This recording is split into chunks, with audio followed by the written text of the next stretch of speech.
नमस्कार, मैं हूं रवि साहू और आप देख रहे हैं उद्योग हकीकत का यह खास कार्यक्रम, जिसमें हम बात करेंगे उद्योग हकीकत के प्रधान संपादक श्री कमलेश जी गुप्ता जी से। देश में क्या चल रहा है इस वक्त, देश के हालात किस तरीके के हैं, उद्योगों की क्या स्थिति है और राजनीतिक गलियारों में इस वक्त क्या सुगबुगाहट चल रही है, इन तमाम विषयों पर बात करने के लिए हमारे साथ मौजूद हैं श्री कमलेश गुप्ता जी। सर, बहुत बहुत स्वागत है इस कार्यक्रम में आपका। सर, मध्य प्रदेश में उपचुनाव का माहौल चल रहा है। सबसे पहले मैं बात करना चाहूंगा उपचुनाव की।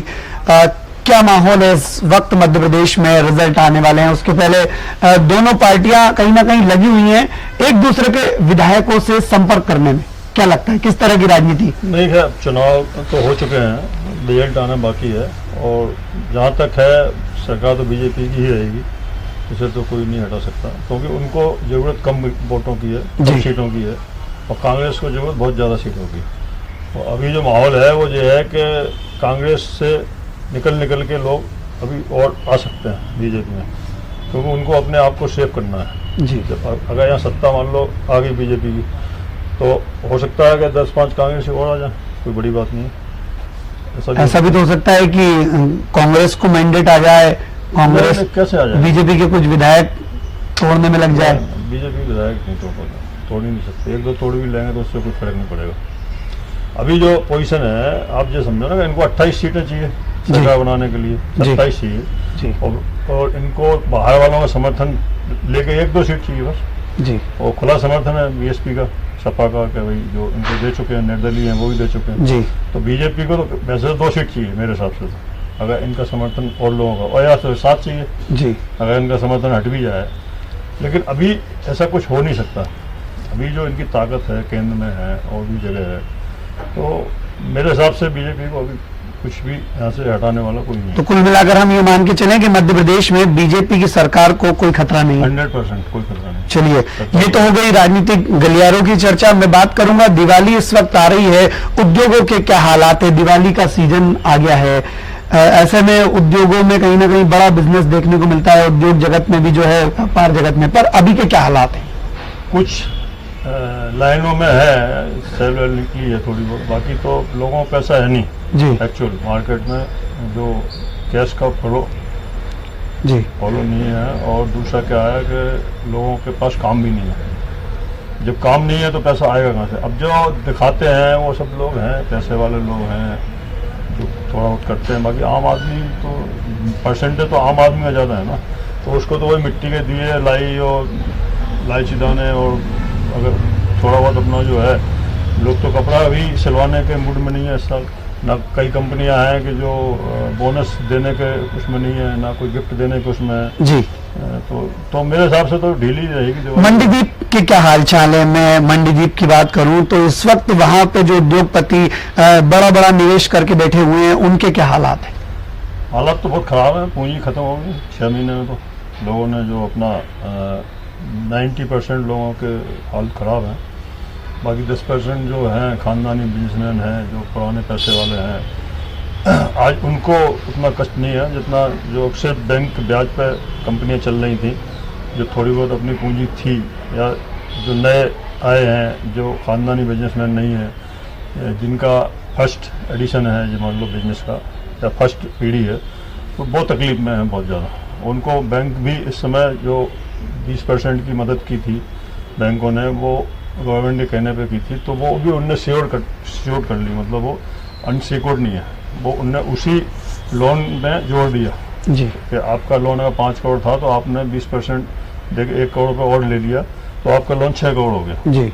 वो किस्त अलग आएगी, 1 करोड़ का सिस्टम अलग है, लेकिन गारंटेड हो गया वो जी। जो सरकार ने कहा था कि हम इसकी कोई गारंटी नहीं लगेगी जी। इसमें बैंक वालों का कहना यह है कि साहब आपकी जो बुक वैल्यू है उसमें मान लो 5 करोड़ रुपये थी जी, हम तो आपको 1 करोड़ रुपये जो दे रहे हैं वो गवर्नमेंट के कहने पे दे रहे हैं जी। हमारा उसमें उनसे कहना यह है कि आप गवर्नमेंट के कहने पे दे रहे हैं तो उसका अकाउंट अलग रखो जी, एग्रीमेंट कर लो कि हमने 5 करोड़ रुपये लिए, आप उसको इसमें क्यों जोड़ रहे हैं जी? तो बोले उसमें आपकी वैल्यू ही नहीं बन रही, तो उसमें आपको अगर जुड़ भी जाएगा तो दिक्कत क्या है? हमने आज वैल्यू नहीं बन रही, जब कल हमारा वैल्यू बढ़ जाएगी और अगर हमारी लोन देने की स्थिति नहीं होगी तो आप तो उसी में से, फिर हम लोग कहा, एक बैंक से कहा हमने, आप ऐसा है हम आपका लोन आज क्लियर कर दें जी, अब हमारे आप कागज दे दोगे?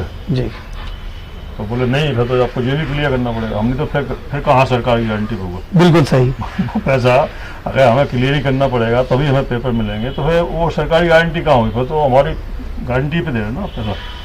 तो कितना फर्क पड़ता है सरकारों के आने और जाने से? मध्य प्रदेश में 5-6 महीने पहले जो है कांग्रेस की सरकार थी, फिर बीजेपी की गवर्नमेंट बन गई, तो कितना फर्क पड़ता है इन सरकारों के आने जाने से उद्योगों पर?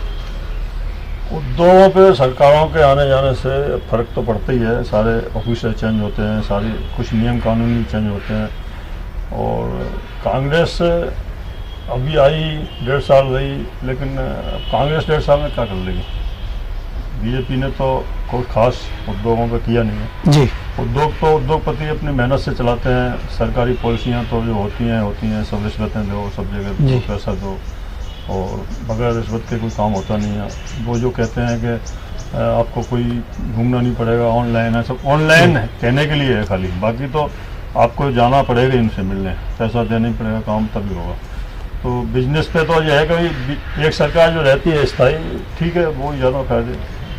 चलिए, एक और मेरा बड़ा सवाल है, दिवाली आ रही है, पॉल्यूशन की बात फिर निकलेगी और निकल भी रही है। दिल्ली सरकार ने तो रोक लगा दी है फटाके फोड़ने पर, लेकिन मैंने आपको देखा आपकी कई संपादकियों में मैंने प्रदूषण को लेकर आप अक्सर सवाल उठाते रहते हैं सरकारों पर, जिम्मेदारों पर।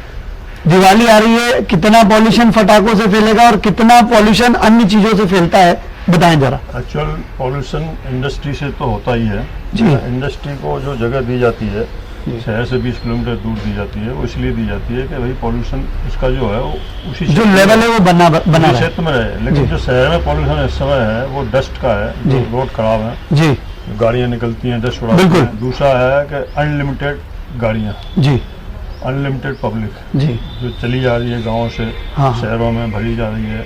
निवारा रहने को कुछ नहीं है, झोपड़पट्टी में रह रहे हैं, कुछ कर रहे हैं। ज़्यादातर प्रॉब्लम पॉल्यूशन की है पब्लिक से और गाड़ियों से। जी इंडस्ट्री का पॉल्यूशन, मंडीदीप का पॉल्यूशन भोपाल थोड़ी आ जाएगा, जी तो मंडीदीप में आसमान बढ़ जाएगा। जी तो भोपाल में पॉल्यूशन जो है वो इस वजह से कि यहाँ से लेकर मंडीदीप तक तो पहुँच ही चुका भोपाल। जी, चारों तरफ मॉल बन गए, ऑफिशियल बन गए, कोई कॉलोनियाँ कट गई।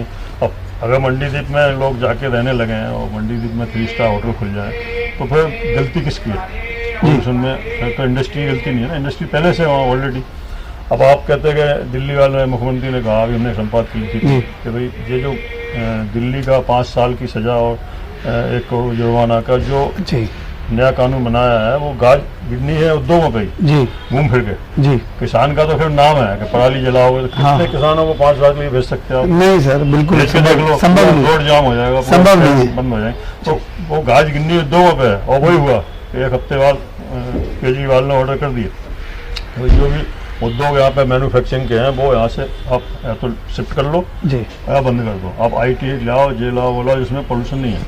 तो अब वो उद्योग कैसे शिफ्ट करना है? आज एक उद्योग को शिफ्ट करने में दूसरी जगह ज़मीन में ही इतना पैसा लग जाता है फाउंडेशन में जी कि वो फाउंडेशन पैसा तो बेकार चला जी। जाएगा, और वो जो फाउंडेशन चीज़ें चलेंगी वो उनकी कोई रिकवरी नहीं होगी। जी तो ऐसा कहना कि साहब मैन्युफैक्चरिंग यूनिट यहाँ से चले जाएँ, तो फिर आपने पहले क्यों लगवाए थे? आप उसका मुआवजा दे दो। जी। किसान की बरसात नहीं होती, फसल सूख जाती है, तो आप मुआवजा देते हो।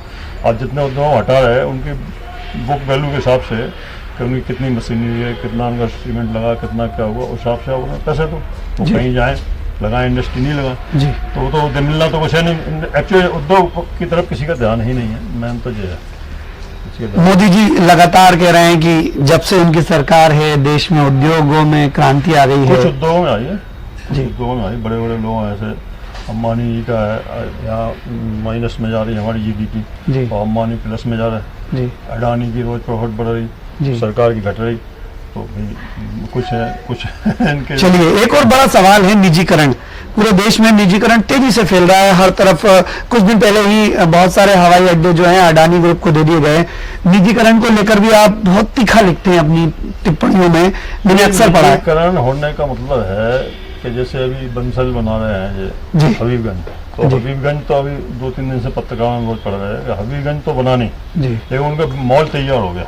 जी जबकि नियम उनकी शर्त यह है कि हबीबगंज स्टेशन को पहले जब तक आप बिल्कुल कहीं एक ईंट भी बाकी है वो लगवाओगे, इसके बाद आप उसको कॉमर्शियल यूज करोगे जी। जगह को, जो नियम है वो इनके लिखा पड़ी है।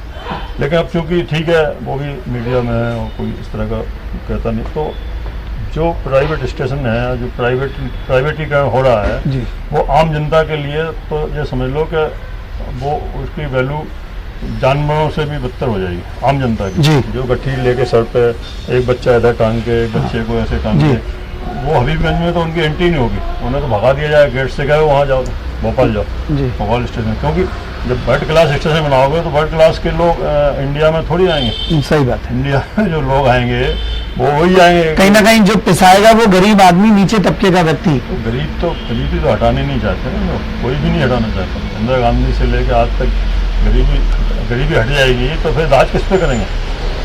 प्रॉब्लम तो ये है ना। चलिए आम आदमी के लिए राज थोड़ी गरीबी पे तो राज करेंगे। चलिए, एक और बहुत बड़ा विषय है मध्य प्रदेश में जो है उथल पुथल बहुत चल रही है। सिंधिया जी से तू मैं हो गई, और तू मैं के बाद उन्होंने बोल दिया कि मैं सड़क पर आ जाऊंगा। कमलनाथ जी ने कह दिया कि आ जाओ सड़क पर, और वो चले गए भाजपा में। और फिर शुरू हुआ दल बदल का बहुत ज़्यादा मामला चला। जो है सिंधिया जी के समर्थक सिंधिया जी के पाले में बीजेपी में चले गए।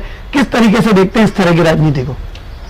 वो राजनीति में तो कुछ भी संभव है, वो वाली बात है कि राजनीति तो ऐसी चीज़ है कि कल का एक जो ड्राइवर है वो मंत्री भी बन सकता है, किसी जी। मंत्री का ड्राइवर है वो खुद मंत्री भी बन सकता है। जी। राजनीति में कोई भी संभव नहीं है। तो मेरी इसमें ज़्यादा ना तो नॉलेज है ना ज़्यादा मैं इसमें बोलता हूँ, कि उसकी वजह है कि इनका कोई वो नहीं है, दीन ईमान तो है नहीं। जी। वो कल कांग्रेस की कस्में खाते थे। जी कल से शिवराज जी का नारा था, माफ़ करो महाराज, हाँ। मेरा नेता शिवराज। हाँ अब क्या हुआ? अब क्या कहेंगे जनता से? जी। नहीं, हम महाराज और शिवराज साथ में आ गए आपके। जी जी तो वो जो जनता ने वोट दिया था महाराज को, जी तो अब वो उसके जो कैंडिडेट नए आए हैं वो सब कैंडिडेट कांग्रेस ही हैं, जी और बीजेपी में से चुनाव चिन्ह है उनका। जी तो अब तो जनता ही कन्फ्यूज में है कि हम किसको वोट दे रहे हैं, कांग्रेस को दे रहे हैं या मतलब सिंधिया जी को दे रहे हैं। कहीं ऐसा तो नहीं कि बस कांग्रेस ही मजे ले रहे हैं, जिन्होंने अपनी जिंदगी पूरी कांग्रेस में दी, और जो नए लोग लड़ रहे हैं वो भी कांग्रेस से लड़ रहे हैं। मतलब जो कार्यकर्ता पिसे हैं वो बीजेपी के पिसे हैं, ये कितना सही है? बीजेपी का ऐसा है, कार्यकर्ता कुछ नहीं कर सकता। कार्यकर्ता तो कार्यकर्ता है, वो ज़्यादा कहेगा तो एक बार शिवराज जी ने कहा था ना जी कि देखो भाई, अगर सरकार रहेगी जी। तो ही आपका जलवा कायम रहेगा, जी सरकार नहीं रहेगी जी कर लो जितनी बगावत करनी हो, जी। हमें कोई फर्क नहीं पड़ता जी है। तो सब शांत हो गए। जी मतलब बिल्कुल। यहाँ तक कि जो है मंत्री रह चुके बीजेपी में, जी। उस सीट से वो कांग्रेस के सीट को जिताने के लिए हाथ जोड़े खड़े हैं, हाँ बिल्कुल। और दिखावा के लिए खड़े हैं। कैसे ही खड़े, इसलिए खड़े हैं कि उनकी भी जो सब चीजें ढकी हैं, हाँ। वो इसी वजह ढकी है कि वो पार्टी में सत्ता में रहेंगे तो जो उनकी चीजें ढकी हुई हैं वो ढकी रहेंगी। हाँ, जो करोड़ों का अन्य साम्राज्य खड़ा कर रखा है किसी जी। के नाम से किसी के नाम से, तो वो इसीलिए ढका हुआ है कि वो पार्टी में। आज वो पार्टी से बगावत करें, कल सीबीआई उनके यहाँ पहुंच जाएगी, इनकम टैक्स वाले पहुंच जाएंगे। ऐसा ही कुछ नजारा भी देखने को मिला है। विधायक आरिफ मसूद जो कि भोपाल मध्य से विधायक हैं, उनका कॉलेज है इंदिरा प्रियदर्शनी कॉलेज, उस पर भी जो है तोड़ फोड़ की गई है, नेस्ता नाबूद कर दिया उनका अतिक्रमण अभी के जो नाम चल पर। रहा है अपने देश में, वो ज़्यादातर हिंदू मुस्लिम वाला काम चल रहा है कि जो बीजेपी की पार्टी है, यूपी का चलन यहाँ शुरू हुआ है। जी। यूपी का था ये काम वैसे कि ये बिल्डिंग गिरा दो, ये नष्ट कर दो, अतीक अहमद का, इनका उनका, तो वो ठीक है कर दो नष्ट। संपत्ति तो देश की नष्ट हो रही, कोई जी। संपत्ति अतीक अहमद लेके तो जाएंगे नहीं, जी हैं ऊपर जाएंगे। जब खत्म होंगे तो दुनिया है खत्म होती है, हम भी खत्म होंगे, तो कोई लेके तो नहीं जाएगा देश की संपत्ति देश में। अरे आप उसको तोड़ क्यों रहे? आप उसको रजिस्ट्री कर लो, गवर्नमेंट से राजसात कर लो, उसमें कोई आप गेस्ट हाउस बना लो, इनकम टैक्स का, सेल टैक्स का हाउस बना लो, कुछ भी बना लो। तोड़ने से क्या है? आप ठीक है वो संपत्ति सर गवर्नमेंट की है, ओके, उसे भी तकलीफ नहीं, उसकी संपत्ति चली। अब जो तोड़ रहे बुलडोजर चलाए, उससे क्या फायदा? अगर जमीन अतिक्रमण में है तो उसको जमीन को ऐसे ही रहने दो, उसमें अपना स्कूल खुलवा दो सरकारी। जी अगर उनका कॉलेज था, मसूद जी का कॉलेज था, तो उस कॉलेज की जगह आप अपना सरकारी स्कूल सरकारी कॉलेज कर दो, उसे जी नाम चेंज कर दो। तो उसको सीट को तोड़ा रहा है, दीवार को तोड़ा रहा है, सब कुछ तोड़ा रहा है, तो उससे तोड़ने से क्या होगा भाई? पैसा किसी का भी जाएगा, आखिर देश का ही तो है। जी, अगर बिल्कुल। मसूद ने उसमें पैसा लगाया है तो वो भी कैसे भी लगाया, कहाँ से लगाया, लेकिन पैसा तो देश का है। जी अब उसको बनाने में कितना टाइम लगेगा, कितना खर्चा आएगा, तो आप उसको कब्जा करो, सरकारी ताला डालो और उस पर सरकारी प्रक्रिया वो चालू कर लो, बिल्कुल। वो बेस्ट है। तोड़ने से तो अच्छा है, एक तो गलत संदेश जाता जी लोगों को, कह रहे यार कल के दिन हमारा छज्जा टूट जाएगा, कल जी। ये भी हो सकता है, हम खिलाफ बोलेंगे, तो वो थोड़ा गलत है। नहीं, पर भारत में जिस तरीके के कानून बने हुए हैं, स्टे आ जाता है कोर्ट से, लोग जो है कोर्ट में जो कोर्ट को बहुत ज्यादा यूज करते हैं, काम में पेंडेंसी आ जाती अभी है। कोर्ट भी ज़्यादा कुछ नहीं कर रही, कोर्ट भी अभी सरकार के साथ ही है करीब करीब, क्योंकि सरकार के तनख्वाह सरकारी से आती है उनकी भी, सबकी, जी और ज़्यादा वो कुछ नहीं कर पाते, हाई लेवल पे भी कुछ नहीं कर पाते, क्योंकि मैंने देखा है कि कोर्ट में तो आम आदमी के लिए कोर्ट है कि आज आप मुकदमा दायर करो, आपको 10 साल लग जाएंगे, जी 15 साल लग जाएंगे। आप देखो अभी कोई भी सुप्रीम कोर्ट में अपनी याचिका देता है, फटाक से उसकी मंजूरी हो जाती। अभी हाई कोर्ट में इनकी अर्नब गोस्वामी की याचिका चली गई, हाल उस पर सुनवाई हुई तुरंत। चलिए, मेरा आपसे आखिरी सवाल अब यही है कि अर्नब गोस्वामी जिस तरह की पत्रकारिता कर रहे हैं, उसको लेकर आपकी क्या राय है? देश में पत्रकारिता का अभी क्या स्तर है और क्या माहौल है? भाई मेरे हिसाब से तो पत्रकार, ऐसे पत्रकार तो होने ही नहीं चाहिए देश में, जो क्यों? बदतमीजी करें, वो तो हम नहीं जी। सहन करें। कोई आवाज उठाना ठीक है, आवाज खिलाफ बोलना ठीक है। आवाज उठा, आप ऐसे कैसे चिल्ला कह सकते हैं रात को 11:30 बजे उद्धव ठाकरे, बिल्कुल मैं संजय समर्थन राउत, करता हूं आपकी बात संजय का। राउत जी। तू क्या है, संजय राउत तू क्या है, तेरी जी। औकात क्या है? अरे आप कोई गवर्नर हो? कौन हो? गवर्नर नहीं बोल सकता? आज जी। हिंदुस्तान आज़ाद है, आपको अगर किसी बड़ी पार्टी का सपोर्ट है तो ऐसा थोड़ी कि आप किसी को कुछ भी बोलते अगर अपनी बात रखना भी है तो सम्मानजनक तरीके से। हम कह रहे चलो चिल्लाओ, बात करो, लेकिन बदतमीजी तो मत जी, करो। बिल्कुल। आपने पुलिस से किसी ने पिटवाया थोड़ी उसको। जी वो कहते हैं, कहावत है कि जो आदमी घमंडी होता है, जिसका बड़ा ईगो वो वाला होता है, जी वो उसको कुदरत मारती है, जी वो अपने कर्मों से पिटता है। जी उनने पुलिस वालों ने बदतमीजी की, जी लग पड़ गए। जी। जो तो पुलिस है, पुलिस का जब डंडा चलता है थोड़ी देखता है कि मुख्यमंत्री को मार जी। देंगे, सब आ जाते हैं उस लाइन में। जी तो पुलिस से आप बदतमीजी करोगे, आप करके देख लो, जी अब 2 दफाटे खींच के दे देगा कोई, बिल्कुल, बिल्कुल। बाद में तो सस्पेंड करा देना। बिल्कुल बिल्कुल सही बात। तो पुलिस से तो भैया हाथ जोड़ के आप वारंट लेके आए, सर बिल्कुल। आइए, आपका स्वागत है, चलो चलिए। फिर कहा को कौन मारता था? सही बात। छूटा क्या? अगर इसके बाद कोई मारता तो एक्शन होता। ऐसा नहीं है, पुलिस ऐसे किसी को नहीं मारती। पुलिस तो जिनको मारती है वो अलग तरह के लोग होते हैं, क्राइम क्रिमिनल होते हैं। लेकिन, चलिए, हाँ। बहुत बहुत धन्यवाद इन तमाम राजनीतिक और देश के आर्थिक मुद्दों पे और तमाम बातों पर हमने यहाँ पर सर से उनके विचार आप तक साझा किए। हम इसी तरह की रोचक जानकारियां और अच्छी अच्छी खबरें अक्सर आप तक पहुंचाते रहते हैं। अभी दीजिए हमको इजाजत, नमस्कार।